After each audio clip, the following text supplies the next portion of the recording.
Hi, good evening, everyone. This is the second in our series of regional webinars targeting students from North America, Central America, and the Caribbean.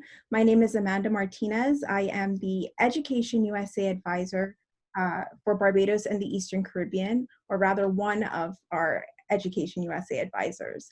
I am coming to you from Bridgetown, Barbados right now, and we are so excited to welcome you for the second in our series of regional webinars. This one is entitled The Road Less Traveled, Conversations Around the US.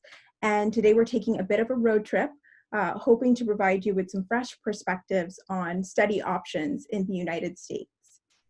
We are very excited to have 5 state consortia representatives joining us today. And what we're going to go ahead and do is we're going to guide you through this road trip. So let's take an overview of what the session is going to look like. All right, so today we're going to begin with a brief overview of what Education USA is, how we can assist students who are interested in studying in the United States in navigating their options. We'll let you know about some upcoming virtual events that we'll be hosting. And then we'll begin our conversation on the road less traveled, taking you across the United States. I will introduce each of our featured presenters today, one by one, and they're going to give you some wonderful information about study opportunities in each of their states. We are hoping to make this as interactive as possible. We have a few polls scattered throughout, and we really want to encourage you to ask your questions. We would like you to direct your questions, if you're joining us on Zoom, privately to Margaret Mo Burke, who is our Education USA advisor for Costa Rica. And if you're joining us on Facebook Live, welcome. Go ahead and type your questions into the comment section there, and we'll make sure we get all of those answered for you from our presenters. I'm joined by my colleagues at Education USA today. We'll be rotating our responsibilities as we host a series of webinars from now all the way through the end of the year in hopes of connecting with you and providing more targeted sessions. Just 2 weeks ago on June 17th, we hosted the first of our regional webinars. My colleague, Maria Luisa at Education USA Guatemala, who is sharing this event for us today, thank you so much, hosted a really great session with a Costa Rican student on checklists for success, exploring your undergraduate options. If you haven't had the opportunity to view that session, I encourage you to go to the Education USA Guatemala Facebook page and review that video. There are really great tips in there for helping you to choose the option in the United States that might be the best fit for you.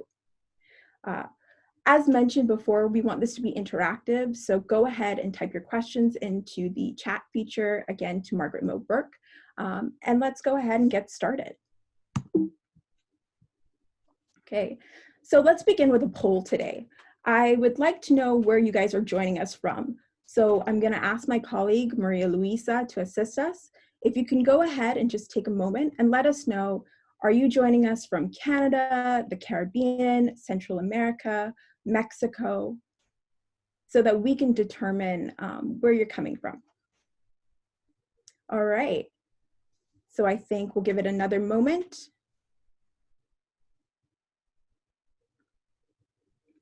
Great, this is excellent representation today. Give it just another minute.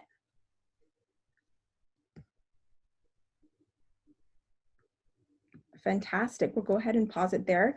50% of our audience is joining from Central America. Thank you. Excellent representation from the Caribbean, 29%, and 21% from Mexico. Thanks so much to everyone who participated in that poll. We're really excited to continue our conversation today. So let's go ahead. We're going to begin with an overview of what Education USA is. Hopefully you guys are all familiar or have heard the name before, but we're a network of international advising centers.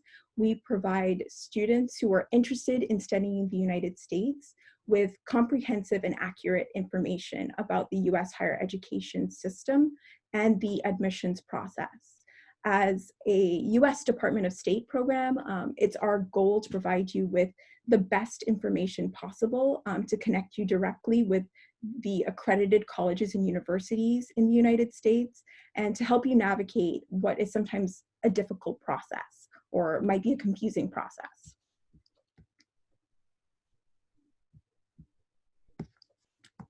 Oops, sorry about that. All right, so what do? We also provide a number of services from our advising centers. We have one-on-one advising options. Right now, we're operating mostly virtually. I encourage you to visit the website listed here, educationusa.state.gov, to find the advising center in your country or your city, and make an appointment to speak with one of our advisors. We're here to help you and provide you with the resources you need to find the school that's the best fit for you in the US. We also conduct outreach when we're able to. We have cohort advising, and we offer specialized presentations. We're hosting, as I mentioned, a series of webinars as a region, but our local advising centers also have excellent resources available to students who are interested in studying the United States. As a region, we made the decision to start hosting more targeted webinars. As mentioned, this is the second in the series of webinars, but we have 2 more coming up next week. On Monday, we'll be hosting a webinar on US culture and values. And on Wednesday, my colleague Maria Luisa will be hosting a webinar on pathway programs. So I want you to continue to look out for those updates, and you can find that information on the Education USA website, as well as the various social media platforms that we have. All right, so let's talk a little bit about our road trip. The goal for today's session is to really have students be exposed to more options in the United States. We are looking at 5 different states that are spread out over 5 different geographic areas. And we will be beginning in the south, or rather the southeast of the United States, in Alabama. We'll then continue along our path, going all the way up to the northeast to Maine. We'll then go over to the Midwest in Minnesota.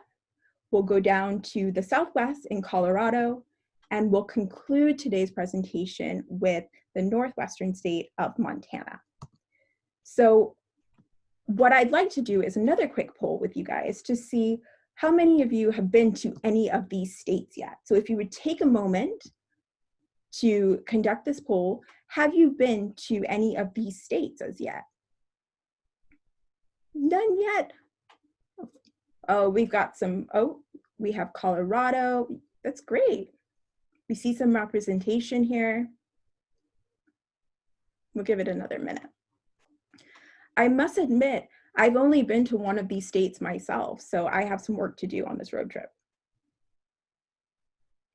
All right, so the poll has concluded, and what I'll say is the majority haven't visited any of these states, so hopefully we'll give you some good content here that'll encourage you to, do a little further research on some of these states. All right, so we're going to go ahead and kick it off, as I mentioned, with our colleagues at Study Alabama.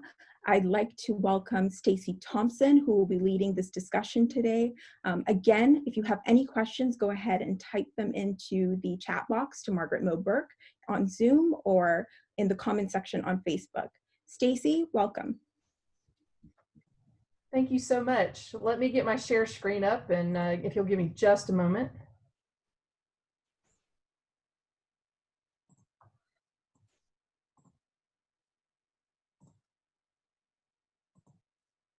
Can you see my screen? Yes, we can. Thank you. Okay, well, thank you so much. So my name is Stacye Thompson. I am the Executive Director of Study Alabama. I'm also an immigration counselor for Jefferson State Community College, which is in Central Alabama. So Study Alabama is a group of 20 schools that represent K-12, which is middle, elementary, and high school international schools, community colleges, which are 2-year programs, and universities within the state of Alabama. And we're trying to raise the profile of Alabama higher education options internationally as a group together. So we have educational opportunities at all levels within our member institutions with offerings for over 120 majors everything from business, technology, sciences, allied health, computer sciences, hospitality. We're in the southern United States. We do have an area of our state that is on the coastal, so we have some beautiful temperate beaches, wonderful. We have some of the largest forest reserves in the United States. So if you're into nature, there's a lot. We have a lot of industry here. If you see my background, I'm in the center of the state in city of Birmingham. The whole state has a population of about 5 million. Birmingham has 1.1 million with the largest urban population. We are a largely rural state, and a lot of our institutions reside either in an urban setting. We even have some in smaller cities of less than 100,000, and then we have some that are in very rural areas. So it depends on what kind of environment you would be comfortable in as to where you might want to study. We represent many areas of study, and that is folded into the industries that are represented in the state of Alabama. We have automotive, manufacturing, hospitality and culinary, agricultural, forestry, allied healths like nursing, doctorate of optometry, public health, medicine. We also have engineering of all the different types from civil, electrical, environmental to aerospace. Huntsville, Alabama in the north has NASA. Our member institutions, as I told you, are spread out amongst different member institutions. So these are some of the schools that we represent. And one of the things that we're trying to really promote within the state of Alabama that we really feel like is very important is understanding the pathways that you have to education. There are a lot of students, if you're a very high performing student and you have the financial resources, you can go directly to four-year universities. They offer options for scholarships. They offer support programs that could fully assist students if you are a high performing student. But there are some students that cannot always get the level of scholarship that they need, so they have to think about the cost of education. And that's why we want to make sure that you understand the two-year college connection. Community colleges in the state of Alabama offers transfer degrees in the Associates of Science or the Associates of Arts, which allow you to do your first and second year, and then you can transfer over to our four-year partners at the universities. This is a very common pathway for students and a very affordable pathway of a savings of up to 60%. We want to make sure that you're aware that any major you could possibly think of is available at our institutions. We have universities that are internationally known and are very present in the countries that you represent. This is a pathway map of how institutions work and how they offer. If you want to understand one thing is that the two-year institutions offer a different pathway. There are some students who want to do 2 years and go to work. We offer things called career programs. Within the context of the career programs, you have options for culinary, automotive manufacturing, welding. You have other programs like nursing, allied healths like physical therapy assistant, respiratory therapy, things that have been pretty important in the last couple of months. And these give you opportunities to get very highly skilled positions with just a 2-year program. If you desire to go on for a 4-year program, there are pathways to that. And then you can work on from the 2-year to the 4-year to your graduate level. Every institution offers different levels of requirements for your English levels versus what they may require as far as testing. For example, community colleges are open enrollment institutions, and within the state of Alabama, it's standardized that you have to have a 61 on a TOEFL or a 5.5 on the IELTS exam. Most of our 4-year institutions, they vary between a 61 to an 80, depending on what type of institution you're going for and what level of program. Graduate level programs require a higher level of proficiency and will have different exam requirements like the GRE, the GMAT, or other examinations. This is a pathway infographic that we have that just kind of shows where each of our schools fit within the structure.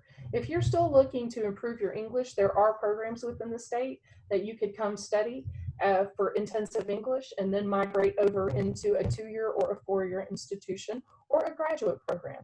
There's many different options and opportunities, and we want to make sure that you're aware of what's available in Alabama. We have great many industries here that are looking for opportunities for postgraduate employment, and we want to make sure that all of our students get a maximum experience in the time that they have with us. If you have any questions, you can contact us at studyalabama.us@gmail.com or visit our website. Thank you so much for your time. Thank you for that presentation, Stacye. One thing I didn't hear mentioned there was our fierce football rivalry, college football rivalry in Alabama. And I do think that's something that, is important for students who are considering, the American experience is the comprehensive experience as well, to be involved sort of socially and get Well, involved. 2 of our member institutions have been national champions at least 5 times in the last 10 years. So we definitely have some major representation within the sports arena. We have some very well-known soccer teams in the state. We have tennis, golf, we have track and field. They've all been very well recognized national gymnastics ranked teams and swimming teams. So yes, we've had a lot of that. So yeah, it's a very important point. Thank you for pointing that out. No, that's great. Thank you so much for that presentation. Again, I want to encourage everybody who's joining us on Zoom to go ahead and send your questions over to Margaret Mo Burke. We're going to go ahead and have a moderated Q&A at the end of everyone's presentations. If you're on Facebook, go ahead and type those questions into the comment section. We have our advisors there monitoring that as well. We also have a Google form out in the Zoom link in the Zoom chat box that we would ask you to complete when you have the opportunity during this presentation. We're going to go ahead and continue our road trip. As you can see, Study Maine is up next. So go ahead and take it over, Zainab Turk. Thank you. Hey, thank you so much. And let's see, I'll start sharing my screen as well. Yeah. So Stacye did a great job showing her pictures. Later on, I'm starting with our pictures here. I'm Zainab Turk. I'm the director of Study Maine, and I'm originally from Istanbul, Turkey, and I came to the state of Maine as an international student. And I completed my undergraduate and graduate degrees within the Maine system, and it has just been a great experience for me. And it just turned out that I was able to stay there here. So I just wanted to start with, and I'm glad some of you of the audience have been to Maine. I saw that 10%. We'd love to have more of you visit, ideally in not in winter, unless you're into winter sports, but otherwise it's just, we welcome you anytime. With that, I'll start. And I wanted to, oh, it's not working for some reason. You can test these out and then, oh, here. It was covered where we're located, but because it's not as well known, Maine is not as well known, we always want to point it out. We're at the very northeast part of the United States, and we are bordering Canada up north and New Hampshire on the southern border, and we have a very large coastline. And I'm in Portland, which is at the very south. We're about 2 hours from Boston at Portland, and as listed here, we have 2 international and 6 commercial airports in Maine, but typically for anyone traveling internationally, I recommend that you fly into Boston, and there are every hour shuttles to Portland and beyond. Up north, as we go a bit northern, we are close to Montreal and Quebec City. And for example, I'll be talking about it later, Maine, the primary campus is at the northern part of the state. So I wanted to point out, the whole state's population is 1.5 million, so we are a more rural state, but that kind of brings up that something we're very proud of. We're the safest state in the US, and currently with being so rural and less densely populated, with this whole unfortunate coronavirus situation, Maine actually has done, relatively well. Of course, we were impacted. We are still impacted by it, but because we're not so densely populated, it has been a positive thing for us. We do have beautiful nature as well, coming from growing up in Istanbul, a city of 16 million, and coming to Maine, I really do appreciate the clean air and the accessibility of the coastline and the mountains and etc. And if you're into winter sports, we really, at winter time, it's a beautiful place to be as well. We always highlight when we're talking about Maine, Stephen King, because he's better known than Maine internationally. And he is also a graduate from UMaine. So there's a connection there. And we're known with our lobsters and blueberries and El Albion, which is a outdoor beer store. I do want to highlight the reason being, I will talk about Study Maine at the end, but I'm just more talking about Maine as a education destination for all the other things beyond just great educational institutions. So why you should consider Maine when you're looking at your options. So we were ranked number 23 in best places to live by US News and World Report. We were number 1 on Forbes list of America's most livable cities.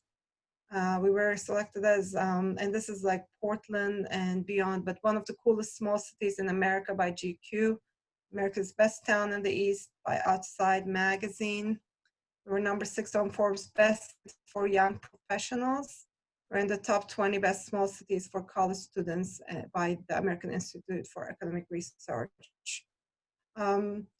Stacye did such a great job kind of explaining the educational connections and requirements, and just like Study Alabama, Study Maine is in the umbrella, under the Study Maine umbrella, we have private boarding schools, public high schools, as well as community colleges, universities, and graduate education schools. We have about, I would say, 28 members or so. I did pick some to highlight because this was more the students that are interested in exploring their post-secondary education, but please refer to the Study Maine website, which I'll share shortly if you have you want to go deeper. We do have other universities like Bowdoin Bates, Colby, which are more Ivy League level private liberal arts schools. I'm not highlighting them. I'll actually start with UMaine. For the UMaine system, just like any other state university system, it's our primary largest campus, and really that would be where you would want to go if you want to do research, and they're very strong engineering, forestry, nursing. I went there for my graduate degree and for MBA, so your basic degrees are available as well, but engineering would be the strongest, and they do provide extensive scholarships at graduate level and substantial scholarships at undergraduate level. Hudson University is the lowest net priced private university in New England, and they 95% of their students participate in an internship before they graduate. 96% of their students are employed in grad school within 1 year of graduation. They have small classes, average 19 students, and 15:1 student-to-faculty ratio. USM, University of Southern Maine, is within the UMaine system.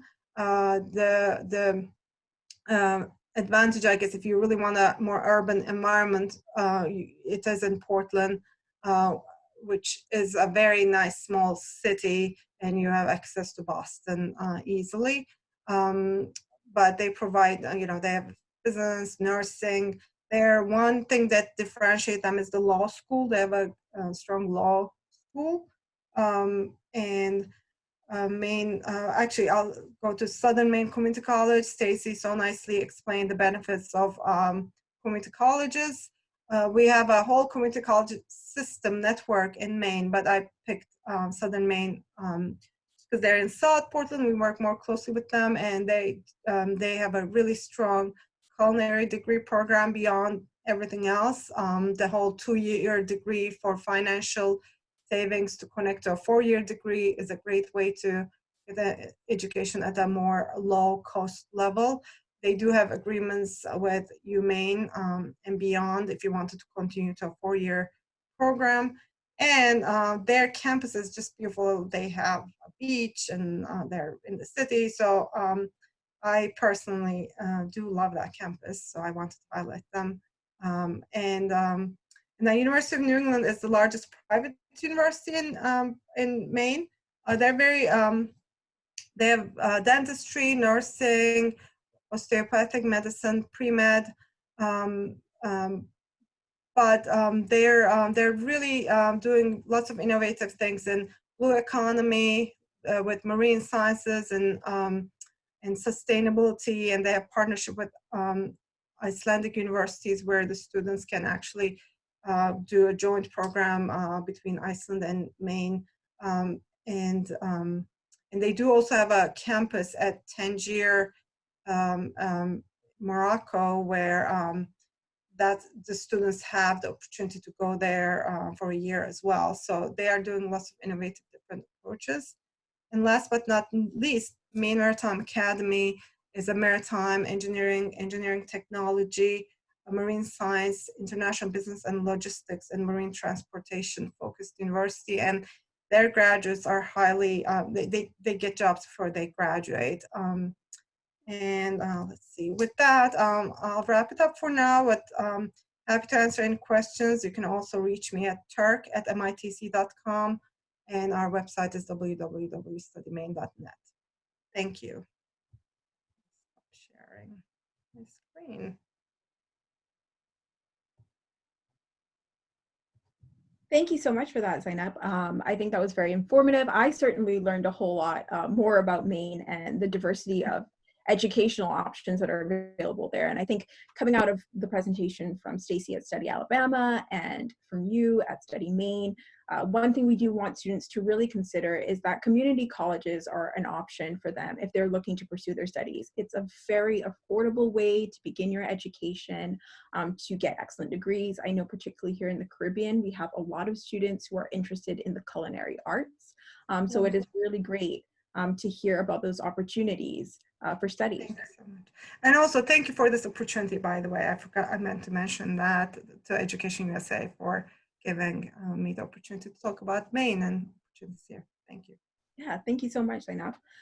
So again, if you have any questions about what you're hearing in these presentations, or if you would like to raise a different point, please go ahead and send those directly over to Margaret Mo Burke in Zoom, or post them in the Facebook comment section, and we're very happy to answer those once we wrap up our presentations today.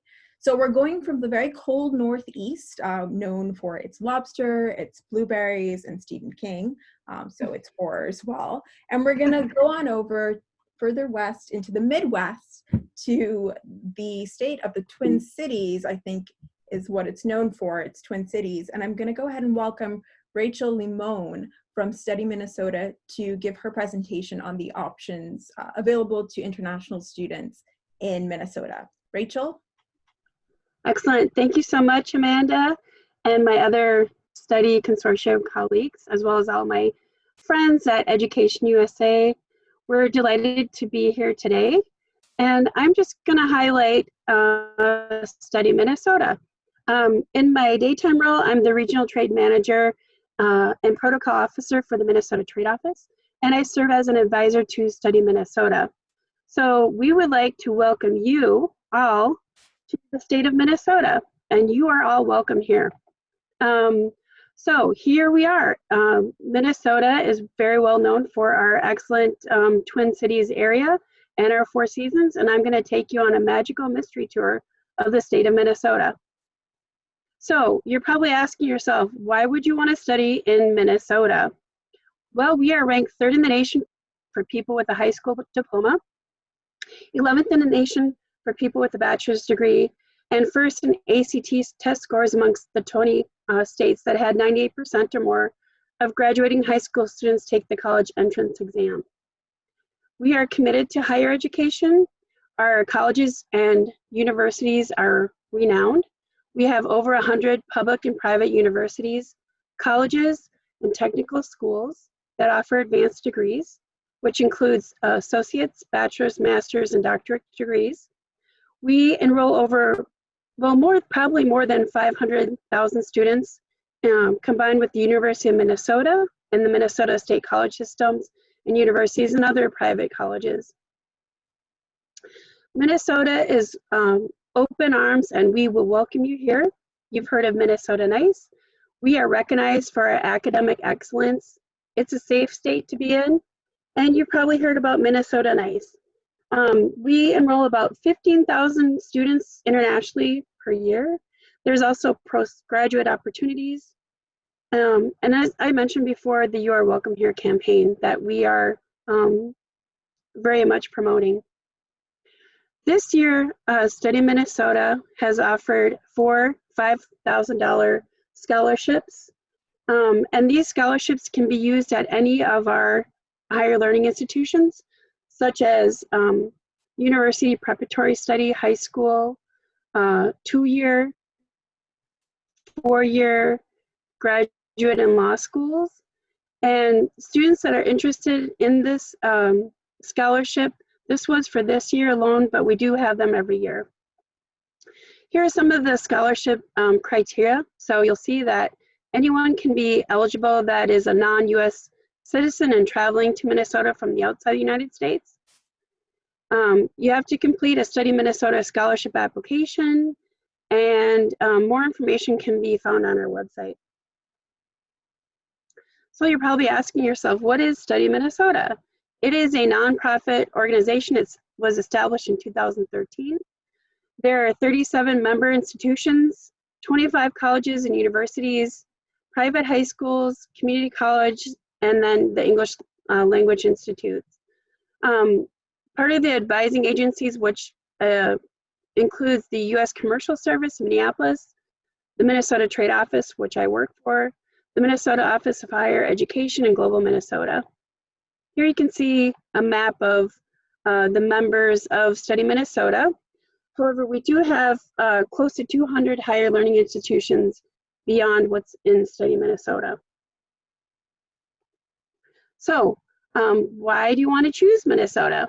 Look at how beautiful that picture is, not only in my presentation, but also behind me. That is Minneapolis.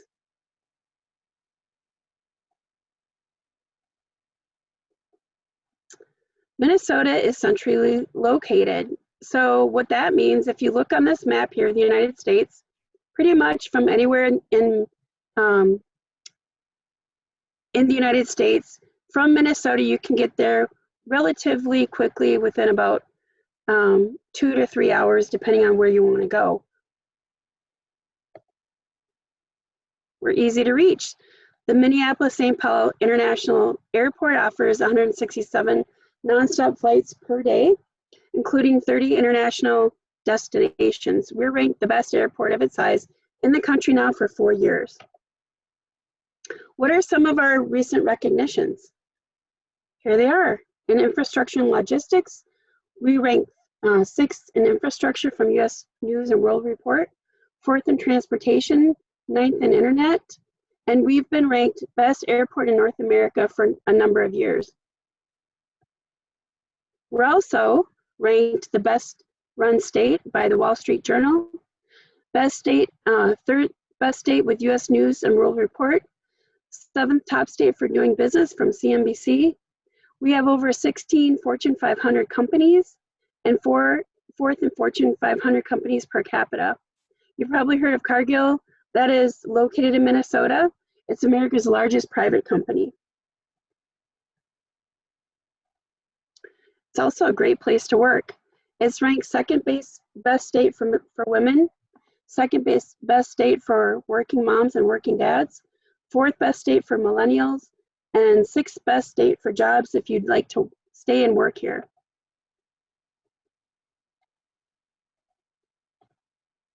Here are a number of our leading American companies, which are headquartered in Minnesota. You've heard of 3M, General Mills, Medtronic, Best Buy, Mayo Clinic, Cargill, Polaris, CHS, United Health Group, and Land O'Lakes. International companies that have located in Minnesota are JBS, Gerdau Steel, New Flyer, Allianz, Olympus, Stratus, Sage Glass, and others. It's also a really great place to live. And I'm speaking from my own experience. I was born and raised in Minneapolis, and I also pursued my undergraduate and graduate school here at the University of St. Thomas. Most people that come to Minnesota don't want to leave. We're a happy, healthy, and safe place. We have been ranked the least stressed state by WalletHub in 2020, the best state to raise a family by WalletHub, third best state to live, third best place to live, third America's best state to live in by CNBC, third safest state, and seventh healthiest state. Some of these rankings to take into account when you want to consider studying in Minnesota or studying in the United States is our crime rates. We have very low crime rates. We're very inclusive. We have an excellent healthcare system, health of the population. We have excellent attractions, parks, and recreations. And we very much focus on our environmental quality and our quality of life. So we have excellent health care. It's the home of Mayo Clinic, which has been the #1 best hospital in the United States for many, many, many years. We have awesome recreational opportunities, nearly 12,000 lakes, golf courses, state parks, and recreation areas, 1,300 miles of hiking trails. You can basically do anything you want all year round. Even though we have 4 seasons, and even though Minnesota is known to be cold in the winter, people are out all year round, every single day of the year. We have a vibrant arts and culture. We have orchestras. We have a great theater scene. You probably have heard of Prince. We actually had a former governor that was a WWF wrestler, a former senator that was a comedian. So we're a really progressive state. We have a lot of professional sports, including baseball, football, basketball, hockey, and soccer. We also hosted the Super Bowl in 2018. We have beautiful scenery and lots of things to do. The Minneapolis and St. Paul are ranked 1st and 2nd as the cities with the best parks in the United States. We also have the Mall of America, which is very close to the airport. It welcomes about 40 million visitors a year. Minnesota isn't really that cold. I mean, even though we have, as I mentioned to you before, our 4 seasons, people really get out and enjoy. They go ice skating, they go sliding, you see people on bikes. It's just a really fun place to live and work and be. We hope that we can welcome you in Minnesota. And if you have any questions, please reach out to me, or you can go to our website. Thank you so much for having me today.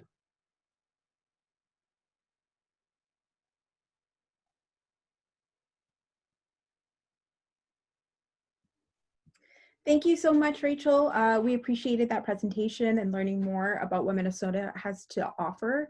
I think that's really important, the message that you conveyed on the first slide and that you concluded with, you are welcome here.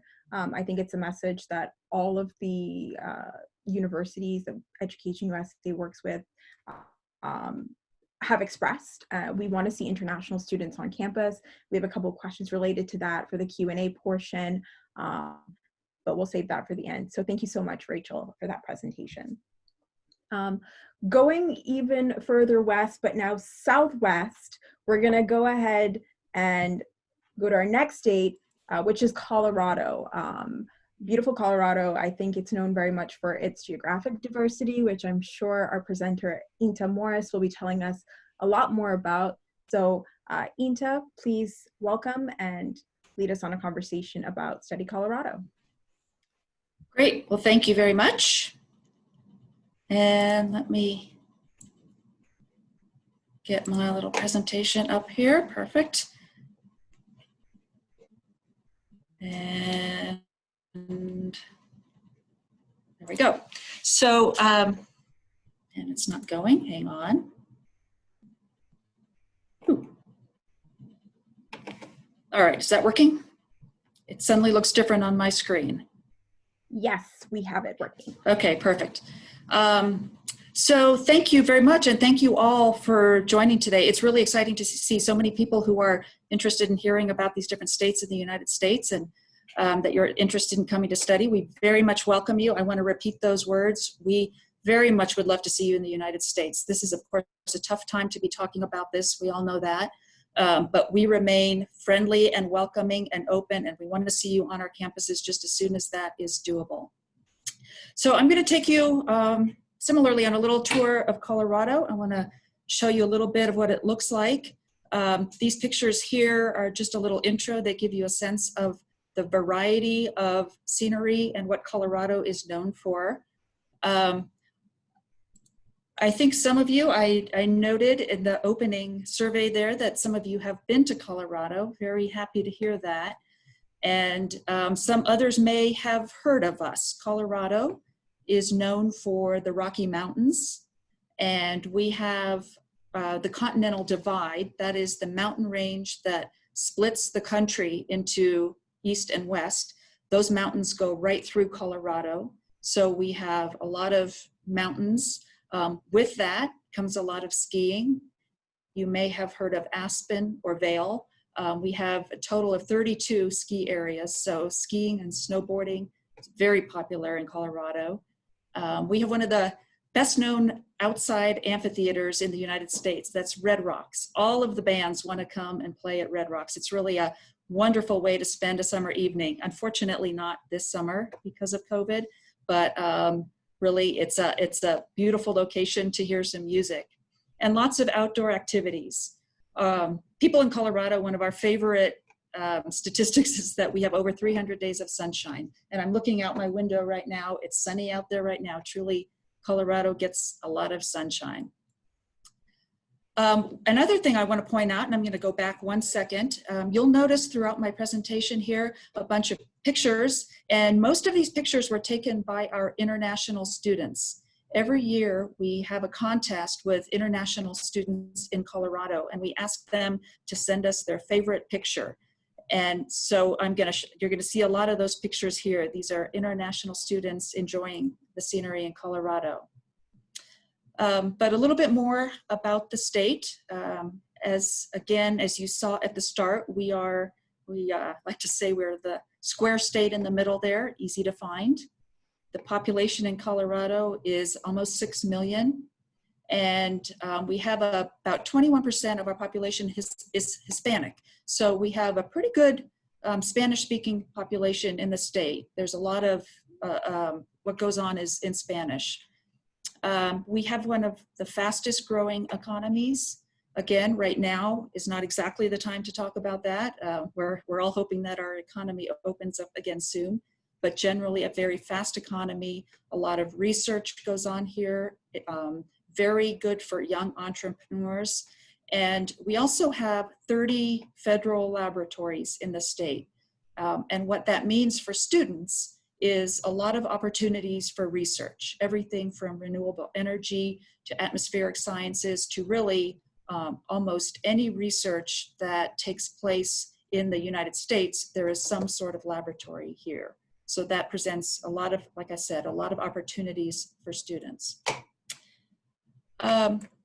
We have in the state, Denver International Airport is our airport. It's one of the largest airports in the country. And we have 27 nonstop connections, international connections, so easy for you to get here. I want to now talk a little bit about our colleges and universities. We have in the state 31 public institutions, and that includes, as others have mentioned, community colleges, four-year universities, and then larger research universities, and about 50 private institutions. So we Study Colorado, and like the others mentioned, we are simply an organization that works together internationally. We work with about 25 of those institutions. Those are the ones that have the most interest in international students. So we're pretty connected. Our colleges and universities are spread all over the state. There are small mountain towns that have colleges. We have large research universities in the city as well as in smaller rural parts of the state. So as others have said, really anything you want to do, we offer it in Colorado. And our colleges and universities are very proud of their rankings and ratings. I'm not going to read all of these, but these are just a few. We have top-rated business schools, top-rated engineering schools, and I'll just make a note that the Colorado School of Mines is one of the really globally known engineering and environmental schools, one of the best in the world. So all of our institutions will tell you how they are ranked and rated the best in something. Of course, with that many institutions, they offer all of the basics, engineering, all the academic programs that you know, engineering, business, health, computer sciences. I also wanted to just point out a few of some of what we call gems, or some of our more interesting programs and those that reflect Colorado's strengths. So energy and environmental sciences, the state is really very environmentally conscious, and we have a lot of energy industry here, so we have a lot of programs that reflect that. Natural resources also. We are also, tourism is one of our biggest industries, so we have really good tourism and hospitality programs. Aerospace, Colorado is actually, people don't know this, but one of the top states for the aerospace industry. And so we have programs in aviation, aerospace, and aeronautics. Very strong veterinary and agricultural sciences programs, as well as high altitude sciences. Colorado, our capital city, Denver, is located 1 mile above sea level, so 5,280 feet. We are known as the Mile High City. A lot of people come here, and when they first get here, they can't breathe. But we all get used to it, and then with that, we have various high altitude programs, so high altitude physiology, sports, and so forth. I know that scholarships are always a question, so just to give you a little bit of information, almost all of our institutions do offer scholarships. Generally, you as an international student would be competing with other domestic students. Most of them are merit-based. There are a few examples on this slide. Again, you are eligible for scholarships at almost every one of our institutions, and we are trying to do more in offering scholarships specifically for international students.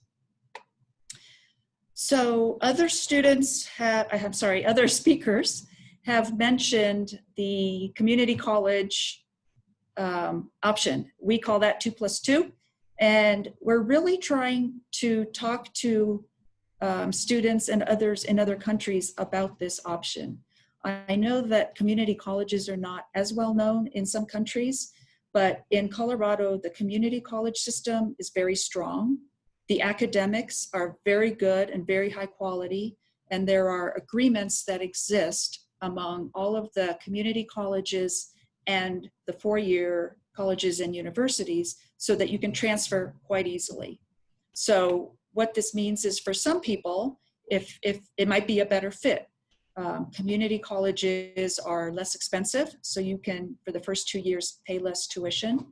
They offer a whole variety of programs. As I said, you can transfer very easily to any of the four-year colleges or universities. And a lot of times community colleges are a better option because there's much more closer contact between the students and the professors. And it's a smaller environment, which makes it easier for some students. So keep that in mind, and we're happy to answer any questions about that. In summary, Colorado, we value academic excellence.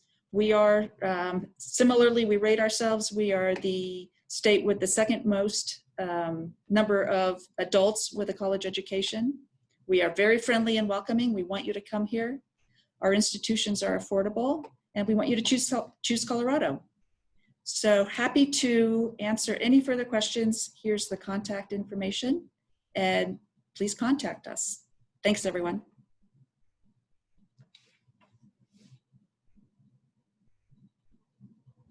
Thank you so much, Inta. That was great to learn more about the options available in Colorado. We have a number of good questions coming in related to the content that you guys have presented, specifically as it relates maybe to the climate and how to adjust, looking at specific programs that institutions might offer within your state. So I'll just tease those for now. And after we have our last presenter, we'll go ahead and get started on the Q&A. I do want to encourage everybody to continue to submit your questions via the Zoom chat box to Margaret Mo Burke or in the Facebook comments section. If you haven't had the opportunity yet to complete the Google form, letting us know a little bit about where you're joining us from, please do so. That link is also in the Zoom chat box. All right. So last but certainly not least, we're going to conclude our road trip in the Northwest with the state of Montana. I have to admit, this is one of the states I have not been to, but I've been looking at pictures and seeing it on video. It is exceptionally beautiful, and I am so excited for Brigitte to tell us more about what awaits us in Montana. So Brigitte Lee, please take it over. Great. Thank you, Amanda. Let me just share the screen. All right. Is that coming out okay? Yes, we're seeing it very well. Okay. Just move something here. All right. Well, thank you. Again, my name is Brigitte Lee, and I'm actually the International Admissions Counselor at the University of Montana, one of the universities represented in Study Montana. But today I'm here representing Study Montana, and I'm happy to share information about our state and the different study opportunities that exist here.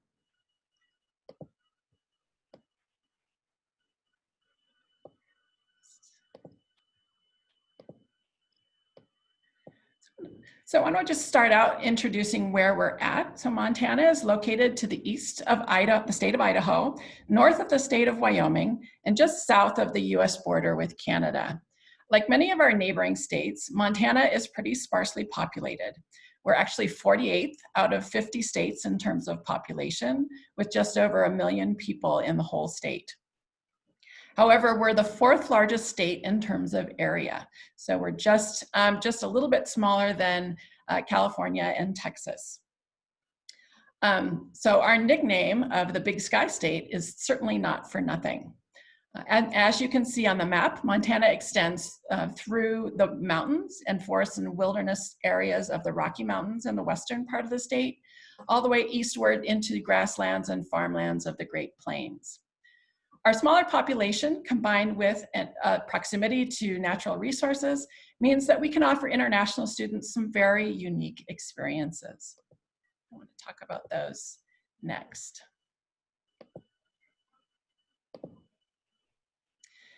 So Montana is home to some of the United States' most famous national parks, including Yellowstone National Park and Glacier National Park. We also feature other nature preserves and open spaces, from the Bob Marshall Wilderness Area to the upper reaches of the Missouri River. With such vast expanses of nature, human inhabitants share the land with many kinds of flora and fauna, from bears to wolves, eagles, and ground squirrels. And another fun fact about Montana is that we have the largest grizzly bear population in the United States, with the exception of Alaska. So with this easy access to nature and the outdoors, we can offer study and internship opportunities that are unavailable in many of the larger cities. Our students can have class in our experimental forest or biological station, or get internship or work experience in a national park or working farm. Students in all academic fields can take advantage of the outdoor recreation we have to offer, from fishing and camping to hiking, skiing, rock climbing, and even river surfing.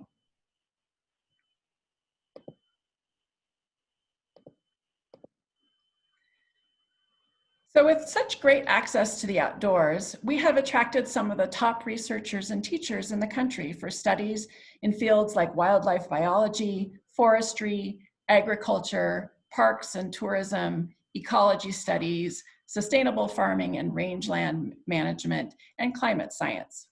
Students with interests in these areas will have unparalleled opportunities to do field classes and research and get experience working with environment and nature management agencies. University of Montana in Missoula, for example, has the #1 wildlife biology program in North America and is in the top 5 in the United States for ecology research. Montana is also an important site for the study of prehistory. Paleontologists and archaeologists have made important discoveries of prehistoric species, such as dinosaurs and mammoths in Montana. Montana State University in Bozeman manages the Museum of the Rockies, which is an affiliate of the Smithsonian Museum, and is a repository for federal fossils and an important location for paleontology research and education.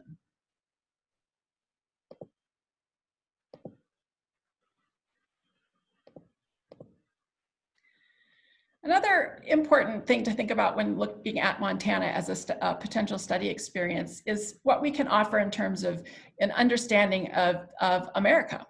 So while big cities and tourist sites in the United States should definitely be on your list to visit, the American experience you will have when living and studying in Montana is unlike any that you will get elsewhere. Montana is the ancestral home of many different American Indian peoples, from the Salish and Kootenai peoples in the west, to the Little Shell in the northern central part of the state, to the Sioux and Assiniboine in the east. Studying in Montana means that you have a unique chance to hear their voices, learn about their history, and better understand the place of American Indians in our own country's history.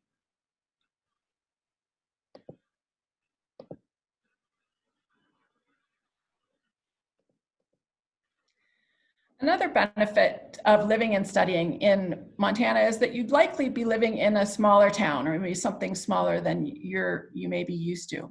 But this shouldn't be overlooked as a benefit of studying in one of these places.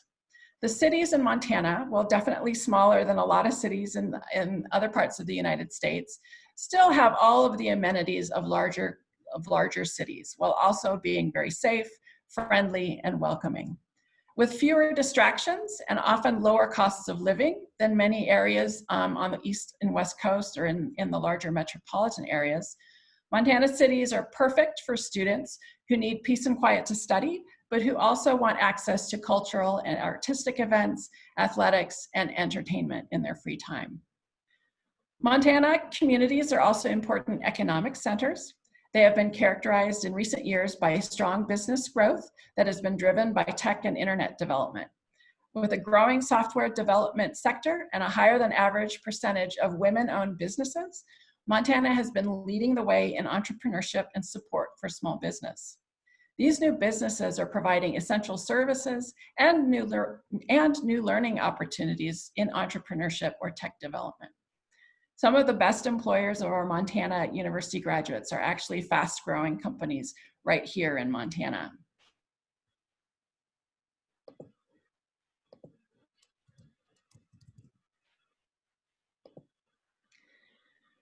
So most of the public universities in the state of Montana, and actually most of the members of Study Montana, belong to the Montana University system. So one of these universities is the University of Montana. It's actually the university that I work for, which is located in the city of Missoula in the western part of the state. And it's a flagship institution in the Montana University system. It's been ranked as a high research activity university with both undergraduate and graduate programs, and offers a comprehensive assortment of majors into the traditional arts and sciences, as well as professional programs in areas such as pharmacy, law, and business. Some of its top programs include wildlife biology, which I've mentioned has been ranked #1 in North America. Also strong programs in environmental science and sustainability. Journalism, its journalism program has been ranked in the top 10 in the US. Health programs, and also business. Our Masters of Accounting program has been ranked in the top 20 in the US. University of Montana also features a Division I athletics program, including men's and women's basketball, track and field, tennis and cross country, men's football, and women's volleyball, soccer, and golf.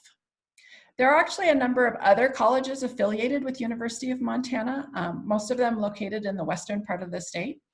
Montana Technical University and thanks to its history of precious, or thanks to the history of precious mineral mining in the city of Butte, this university offers some very strong programs in mining and engineering that are also of very good value. University of Montana Western, which is located in the city of Dillon, while it's a much smaller college within the UM system, is actually quite well known for its program in natural horsemanship.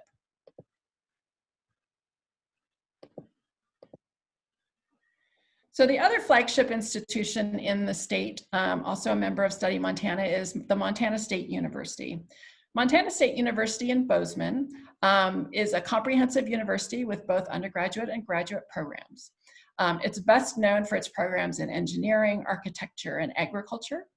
Another affiliate of the MSU system is MSU Billings, which offers four-year programs such as business and health. And actually the city of Billings is a regional hub for agricultural business and medicine, and which means that there's some great opportunities there for internship and work placements in those areas. Another feature of Montana higher education are its community and tribal colleges. So Montana offers a range of different opportunities at these colleges.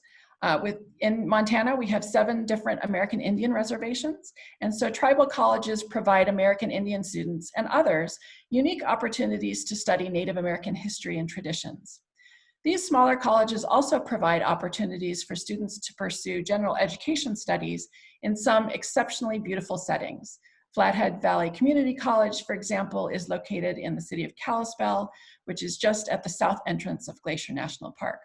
And as many of the other presenters today have mentioned, a lot of our community colleges have direct transfer agreements with the four-year universities in our states. The transfer between community college to the larger universities is actually a very popular option and very doable. We also feature some private colleges in Montana. Carroll College, for example, is a private Catholic college located in the state capital of Helena. And one of its top programs is very unique. They have a very interesting anthrozoology program, which trains students specifically in providing animal-assisted therapies to patients. So you can get to learn about how to work with dogs and horses in therapy and use them to help patients.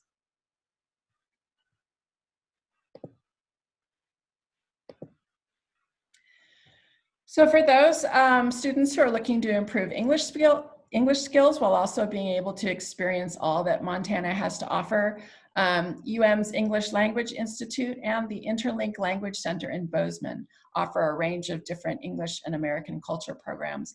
And they're quite well associated with the MSU Bozeman or University of Montana. So if students who start there want to transfer over to the university, that's very possible as well. So just in closing, there's much more to share about opportunities in the great state of Montana. For more information, please feel free to visit our website at www.studymontana.org, or you can write to me personally at international.admissions@umontana.edu, and I'm happy to point you in the right direction. Thank you. Thank you very much, Brigitte. That was great to learn so much more about sort of the larger institutions in Montana, as well as the smaller private institutions that Montana has to offer. And then just learning more about the rich history and culture of Montana. So I think what we're going to go ahead and do right now is we're going to continue along, and we're going to have our final poll, which is more of a quiz question to see how you were paying attention. And I'm going to ask you guys, this is a bit of a trick question. Which of the 5 states participating in today's webinar are home to the Rocky Mountains in the United States? Which of the 5 states participating in the webinar today are home to the Rocky Mountains? All right, we'll give it another few seconds.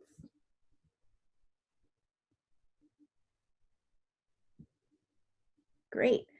All right. Thank you to all those who participated in this poll. Everybody pretty much got this right. It is Colorado, but it's also Montana. The Rocky Mountains are a rather large mountain range that extends over several states, and two of the states participating today, yes, Colorado and Montana are two of the states that the Rocky Mountains are featured in. So it's time now for our Q&A. We've had a number of really great questions come in. I'm going to invite all of the consortia reps to turn on their videos now. We have some general questions for you, and I'll ask each of you to sort of respond to them briefly. I'll just call on you by state so you can share your insights on that. So we're going to go ahead and begin with a question. There were a lot of questions coming in related to specific programs that universities or colleges in your state might offer. So I will begin with a question related to navigating the state consortia websites. You guys are representatives of the state consortia that represent several, many, as noted in your presentations, colleges and universities in your state. If you could provide a little insight, each of you, on how the state consortia might assist students in navigating the higher education opportunities in the state through the website. If students wanted more information about theater programs or aerospace programs, is your consortia website a good place to start to learn more about the institutions in your state? So if you'd like to begin, Stacye in Alabama, and then we'll just go through in the sequence that we discussed today. Yes, absolutely. StudyAlabama.us. All of our institutions have a website link in there with information about their programs and general information about the university, and it then links off. If you find one that specifically is of interest to you, it will carry you directly to their school websites. But yes, all of our institutions are on our website. Mm-hmm. Great. Go ahead, Zainab. Okay. Same with Study Maine. I would say that just go, it's user-friendly, search, and then actually it takes you directly to the, after your search, the universities and community colleges websites. But if it gets confusing, I'm more than happy to help as well. And my email address is again, Turk, T-U-R-K, @mitc.com. And likewise as well, I'm happy to help you navigate it as well if you have questions. StudyAlabama.us@gmail.com. Rachel? Yeah, so our website is www.studyminnesota.us.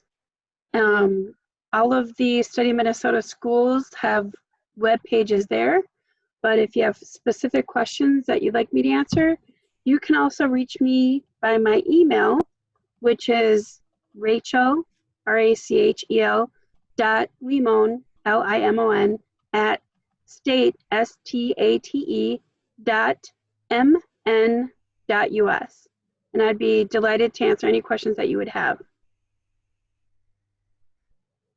Okay, Ta. Hi there, yes.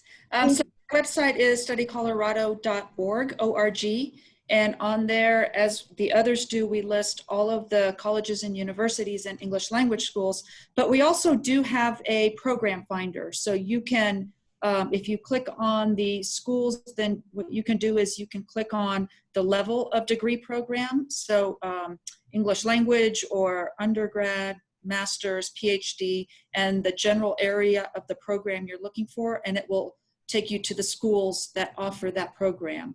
But like my other colleagues, we are very happy to simply connect you directly to the institution. You can find those addresses on our website, and you can also email us at info@studycolorado.org, and we'll be happy to connect you. Would it be beneficial if we put our information in the chat? Yeah, I think that'd be great. And this presentation is also being recorded, so I would encourage anybody to go back and watch it over as well on the Education USA Guatemala page on Facebook. But yes, please do share your information in the chat. That would be great. Yeah, so for Study Montana, there are links to all of our member institutions on the studymontana.org website. I think you should also feel free to reach out to any of the admissions officers at the individual institutions. For University of Montana, certainly contact me through that international admissions email address. And I'm happy to direct you to the other institutions as well. But most of the universities and colleges will have admissions officials or admissions representatives who are there specifically to work with incoming students or prospective students and would have a lot of information about the programs at their schools.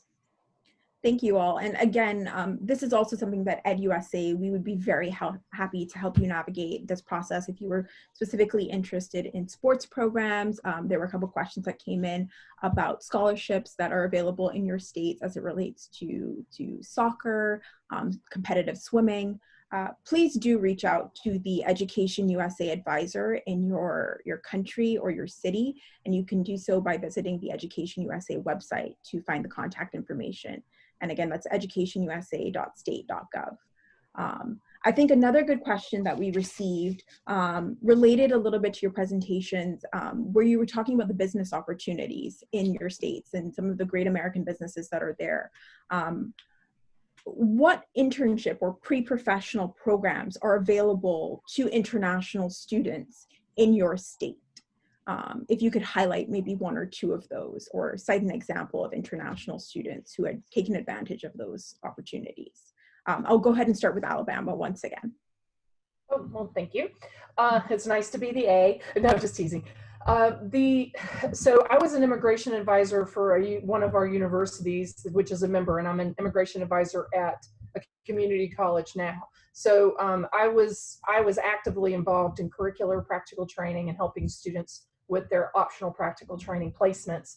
And we have 451 foreign direct investment companies in the state of Alabama, including automotive manufacturing. So some of the students that I had that were automotive engineering and electrical engineering did internships with Mercedes-Benz, which is in central Alabama. We've also got Hyundai, Honda, and Toyota in the state. So there's been opportunities there.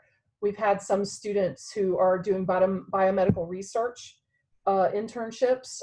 For example, the University of Alabama at Birmingham, for my two-year college students, they do a summer biomedical research internship for our two-year college students who are looking to get lab experience. And that is a paid internship program that we've had some of our international students from the two-year colleges do on curricular practical training.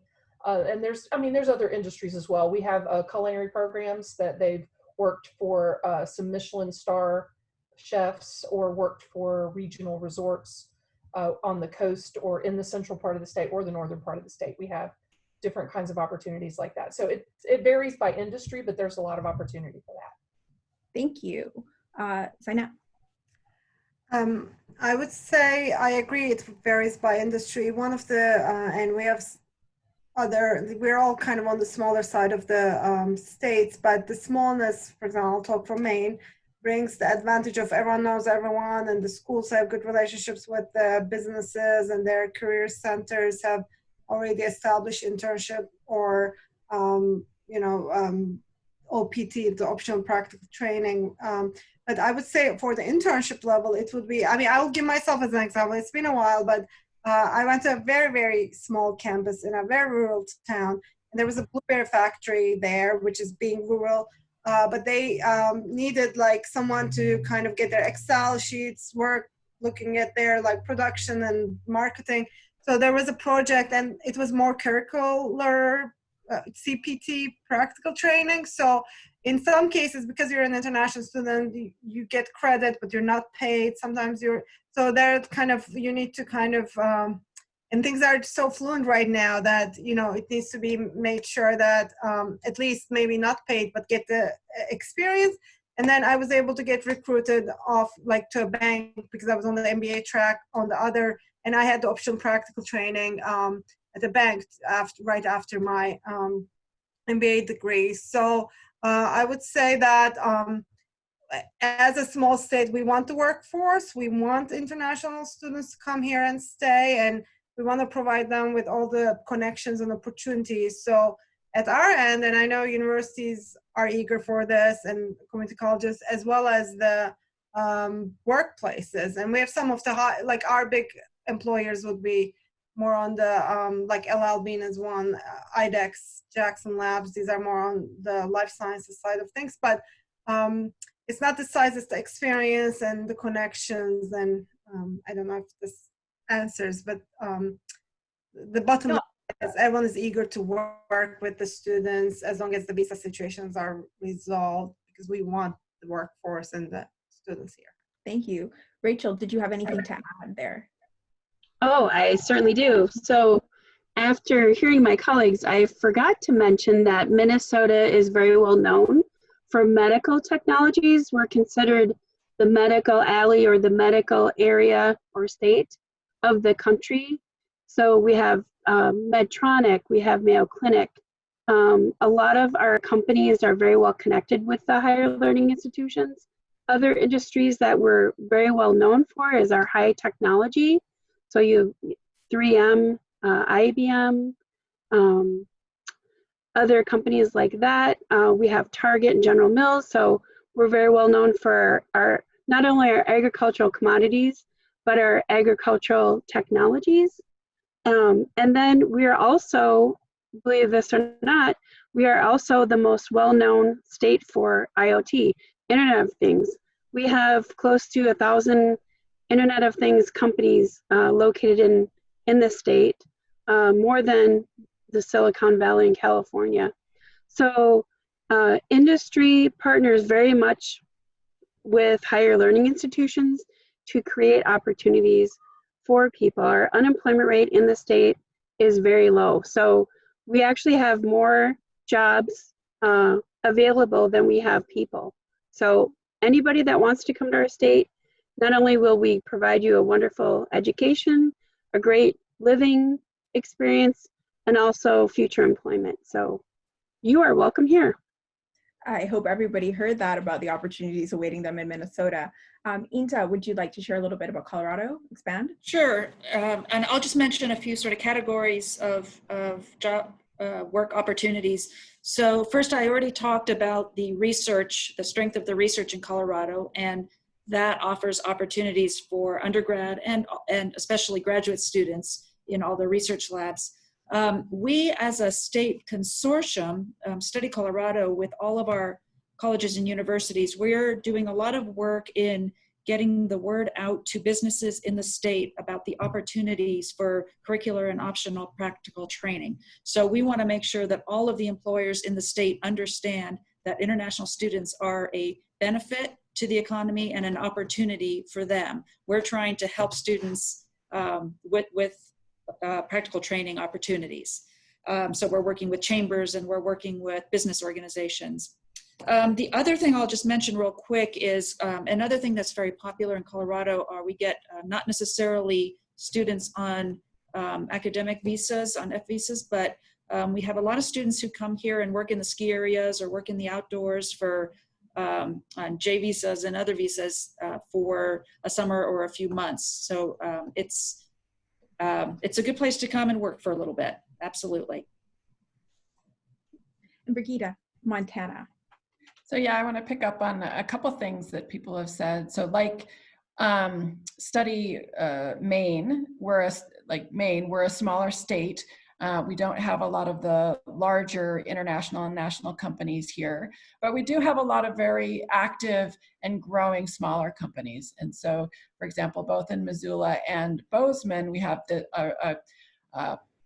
tech sector, software engineering, software development sector that's growing quite rapidly. And so we're seeing a lot of opportunities there for our graduates and very strong relationships between the universities and those companies, both in terms of, internship possibilities, but also those companies and their employees coming back to the university and helping teach classes. So those relationships are very strong. So you'd get a very personalized experience with some of the industry in Montana and be able to build on those relationships to turn them into work experiences later. But like also with Colorado, because of our national parks here, we do have concessionaires who employ international students, bring them in on J1 visas for the summer. So at Yellowstone National Park, Glacier National Park in particular, you often see international students coming just for the summer experience, to be part of, to see what Montana's like, to take in the beauty of our national parks. So there's all those types of opportunities in Montana. So if students had specific questions related to those opportunities, as you mentioned, for summer to work in national parks in Colorado or in Montana, could they direct those questions to the consortia representatives? Yes, from Colorado, and we're happy to connect you further to the right people. Absolutely.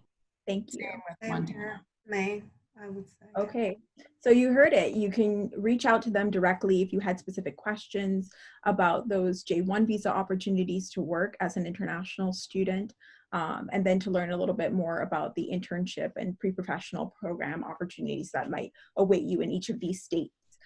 Because I am conscious of time, I will have two more questions before we wrap up. And this question is about soft skills. What are the top 3 soft skills international students develop after studying in each of your states? Stacye, would you like to start us off for this one? What are some of the soft skills that international students develop after studying in Alabama? Well, I mean, I think it's true of anybody that goes away from home. You develop some confidence, you develop ability to communicate with anybody from anywhere. You get a global mindset. You get a flexibility that you may not otherwise get by staying in your own backyard. Coming to a different place, I studied abroad. I studied in Russia when I was a graduate student. So it changes you when you go elsewhere, and it gives you an opportunity to see a bigger world. And it's something that you can take the best of your experience back home, makes you an internationally savvy person to be able to work in any different environment with any group of people and access the diversity of the world. And I think that's something that you can get that experience by going elsewhere. I think Alabama has a lot to offer with that because we have a very diverse population. One of our big claims to fame is we have a great deal of history in the civil rights movement in the state of Alabama. There's a lot of history there. There's a lot of opportunity to learn about that at this stage in time in the world.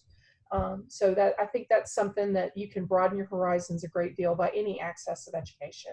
And studying in the United States would give you that opportunity to do that and broaden your mindset. Thank you, Stacye. Zainab?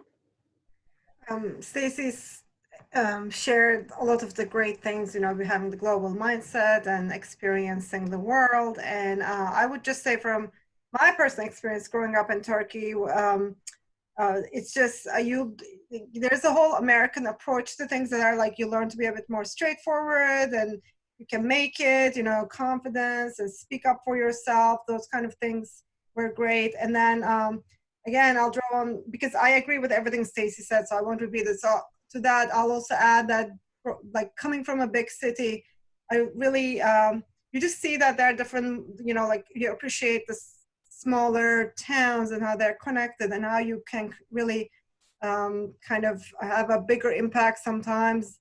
At a smaller campus, you can do more, get engaged more. That was my undergraduate experience. And then be kind of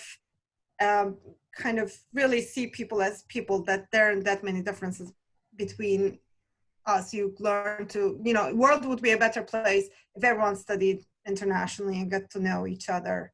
But those would be all. I agree with everything Stacye said, but those would be my 2 additions. Thank you. Rachel? So a couple of things. Coming to the state of Minnesota, it's pretty easy to get things done. Like if you wanted to open a bank account or get a credit card or just basically get around, our infrastructure is really good, especially within the Twin Cities area. So I think people would become more independent, more confident.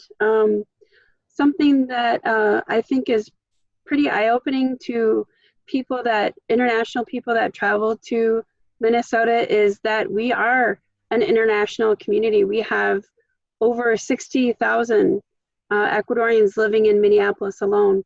We have the largest Somalian population outside of Somalia living in Minneapolis. We have a very large Hmong population, a very large Chinese population. So really we're a very internationalized state. And then also something that I mentioned before, which was Minnesota Nice. And that's something where it comes from learning more of the Scandinavian heritage of the people that first started here. And then also we have Native American communities that are urban dwellers, and also there's 11 different tribes within our state. We have 7 Ojibwe tribes and 4 Dakota tribes. So we also have Native American tribal colleges. We also have powwows during the summer. So there's a lot of different opportunities that I think would brighten somebody's horizon if they wanted to come to our state. Thanks. Sita? So I think it's hard to say something different in terms of simply studying abroad. I think I studied abroad as well. I think anyone who leaves their home environment, you're going to become more confident. You're going to be have a different outlook on the world, on your own country, on life, on everything. So in that sense, I think it really doesn't matter which of our states you choose or any other state.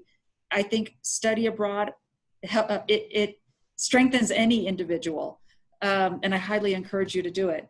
Then it comes down to the specific or some of the really unique attributes of a particular place. In Colorado, we consider ourselves very friendly, open, and welcoming. So I think people will learn to be that. We are also pretty outdoors focused. And so if you don't already hike or ski or run or something, you probably will when you leave. But again, for all of us, I think communication skills and confidence building and just learning to be an individual in a larger world, that's true anywhere. Brigitte. So I would just add a couple of things to the good things that people have already said. One, I think studying abroad generally just allows you to be more comfortable with uncertainty and ambiguity. And I think especially in this last, these last few months when nothing is certain and we can't plan very well, that, people who've developed those skills to be comfortable with the uncertain and the unknown are going to be more successful going forward. So that's one thing. But I think also just in any of the states that you've heard from today, they're not the states you normally think of when you think of the United States. So by studying in any one of them, you're going to come away with a different perspective on the US in general, a much more richer perspective on the US, and just have a whole new view of the United States that you can take home with you. So your horizons, I think, will be broadened. I think that's an exceptional point to sort of to end on, saying that was the purpose of our session today. When we sort of planned out the webinars we wanted to host as a region, one of our goals for students who would be participating and watching and viewing was to expose them to the diversity of options available to them in the United States. So many of the students from our region only target a few states, and there's so many more opportunities out there available to them. And I hope that this presentation has really allowed you, all of you viewing, to learn more about the options available to you in the US, beyond maybe the ones that you are familiar with. I want to thank our presenters so much for giving up their time today, to giving these presentations, making themselves available not only to Education USA as an organization, but also to the students by sharing their contact information. And we really hope that you take advantage and reach out to them. If anything in this presentation was of interest to you and you want to do a little bit more research, reach out to them directly or reach out to us at Education USA. We are very happy to schedule appointments with you, virtual advising appointments. to discuss your options with you. Coming up on Monday, we're going to have our next regional webinar, and this one is really targeting students who have been accepted by U.S. colleges or universities and are preparing to begin their new semester this fall. This is on U.S. culture and values. It will be a Facebook Live event on the U.S. Embassy Bridgetown's Facebook, but it is open to the entire region. It will be at the same time, so the times are listed there by time zone. We really encourage you to come in and ask those questions. We're going to have an American Foreign Service officer leading this presentation about U.S. culture and values. And I think a lot of the themes that you heard here tonight are going to be reiterated again by the officer that we'll have speaking on Monday and go into some more detail. With that being said, I just really, again, want to thank everybody for joining us at home. I would like to thank the Education USA team of advisors who are here working behind the scenes. Stay tuned for more exciting webinars. And again, thank you to our state consortia representatives from Alabama, Maine, Minnesota, Montana, and Colorado. We really appreciate your time this evening. Thank you, everyone. Have a good night. Thank you.